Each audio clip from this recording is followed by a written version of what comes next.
Praise God. C'est certainement une histoire et un témoignage magnifique, mais vous en conviendrez, on n'a pas tellement de ces témoignages de résurrection des morts. En connaissez-vous d'autres comme ceci? Yes, in my church, I Oui, have dans a mon église, il y a un merveilleux vieillard qui a été mon associé pendant plusieurs années. Il a environ 70 ans, les cheveux argentés et il est actif à la montagne de prière. Il s'appelle pasteur Kim Sam Hao. Il y a 30 ans, il se trouvait dans la partie de Cham Cham, au sud, et sa femme est décédée. Ils l'ont enterré,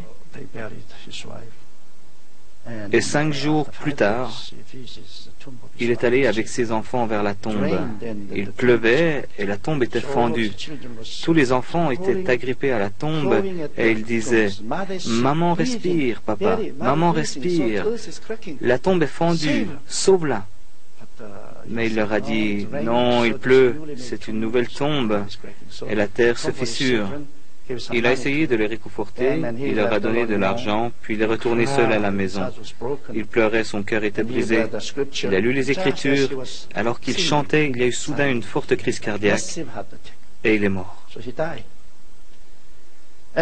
J'ai organisé les funérailles et on a établi un certificat de décès.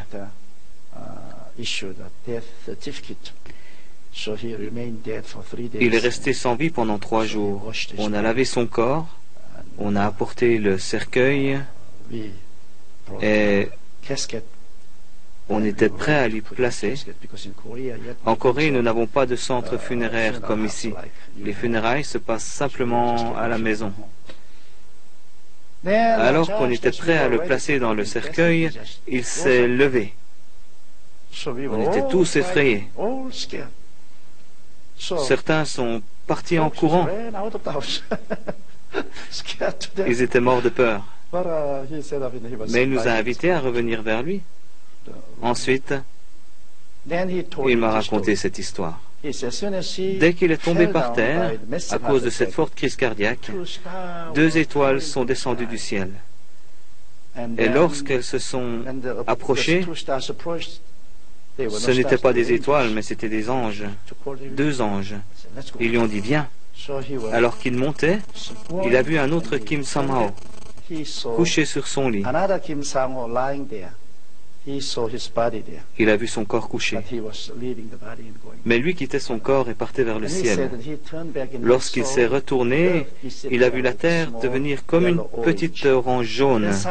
Soudain, il est arrivé dans un vaste univers, environné d'une lumière extraordinaire, d'une grande beauté. Il y avait plein d'anges qui volaient partout. Il est arrivé ensuite vers la porte de la Nouvelle Jérusalem. Là, il a vu un grand livre où les pages tournaient toutes seules jusqu'à son nom. L'ange a commencé à regarder l'histoire de sa vie. Il s'est senti tellement honteux, car lorsqu'il avait 18 ans, sous l'occupation japonaise, il est allé à la maison d'un Japonais et lui a volé ses chaussures. À cette époque, on n'avait pas de chaussures, et même ça, c'était écrit dans ce livre. Il se sentait très mal à l'aise, mais à la date de sa conversion, il a vu la signature de Jésus-Christ. J'ai payé toute la dette de cet homme. Il est délivré de sa dette. Il est pardonné. Il est justifié. L'ange lui a alors dit, « Oh, il a payé pour tes péchés. Tu es délivré du péché, de la mort. Bienvenue dans la Nouvelle Jérusalem. » La porte s'est ouverte et Jésus lui a tendu les bras en disant, « Bienvenue mon fils. » De chaque côté se tenaient des anges et les rachetés.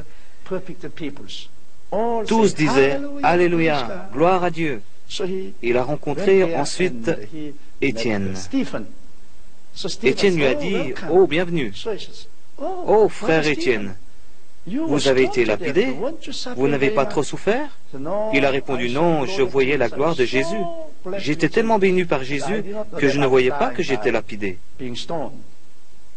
Kim a marché plus loin et il y avait un fleuve qui coulait du trône avec de l'eau magnifique, comme du cristal. À côté du fleuve, il y avait plusieurs arbres, avec des superbes fruits. Des anges et des chérubins étaient assis sous les arbres, sur des bancs, et ils conversaient. Ils tendaient la main pour prendre des fruits et ils mangeaient. L'énergie du fruit devenait ensuite un parfum odorant et une lumière illuminait leur visage. Kim demanda à Jésus, « Jésus, j'aimerais voir ma femme. » Jésus lui dit, « D'accord, allons-y. » Devant lui, il y avait une étendue infinie de maisons. Il ne pouvait pas en voir la fin. C'était une ville merveilleuse. Il arriva vers l'une des maisons. La porte était ouverte. Sa femme sortit, portant une longue et magnifique robe blanche. 2 anges se tenaient à ses côtés. Elle lui dit, « Bienvenue, bienvenue à la Nouvelle Jérusalem. » Il était bouleversé, mais aussi très déçu, parce que sa femme ne le disait pas chéri, mais elle disait frère.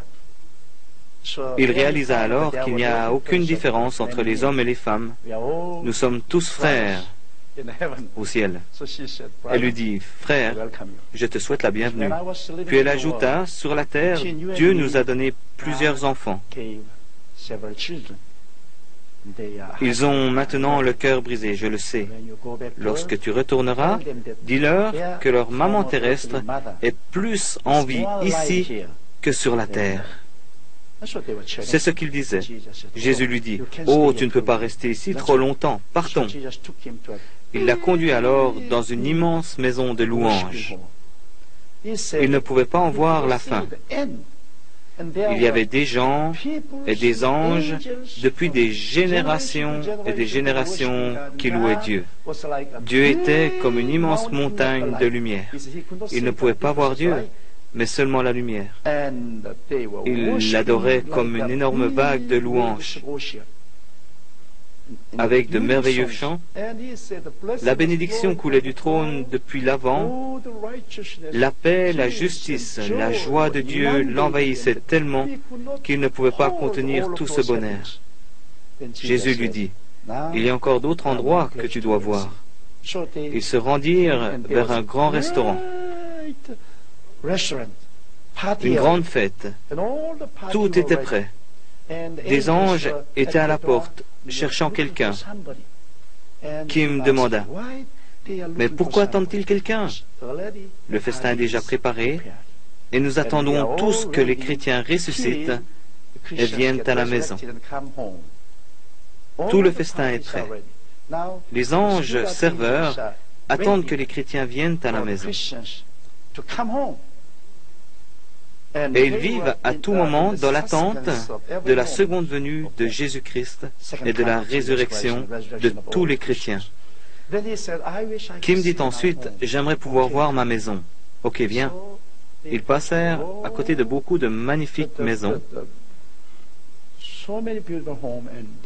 Puis, ils arrivèrent à un endroit où une maison était construite, mais il manquait le toit. Il y avait un panneau indiquant « Maison de Kim Sam-ho ». « Mais Seigneur, il n'y a pas de toit. » Jésus lui répondit « Oui.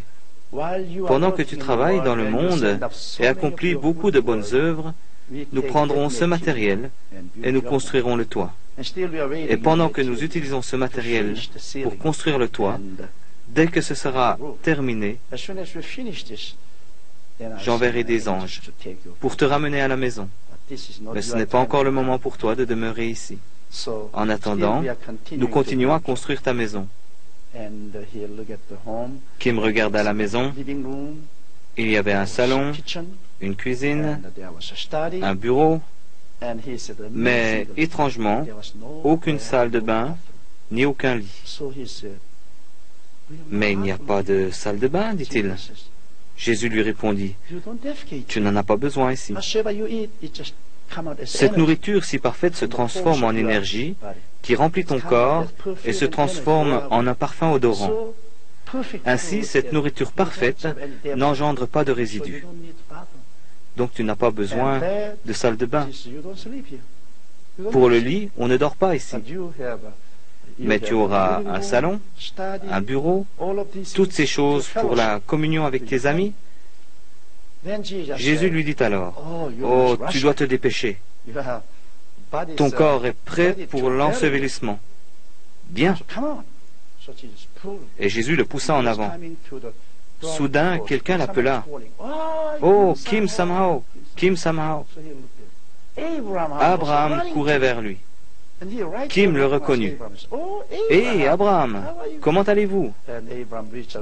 Abraham lui serra la main et lui dit, à ton retour, dis à mes enfants que Jésus-Christ va bientôt revenir. Prépare-les, annonce la bonne nouvelle.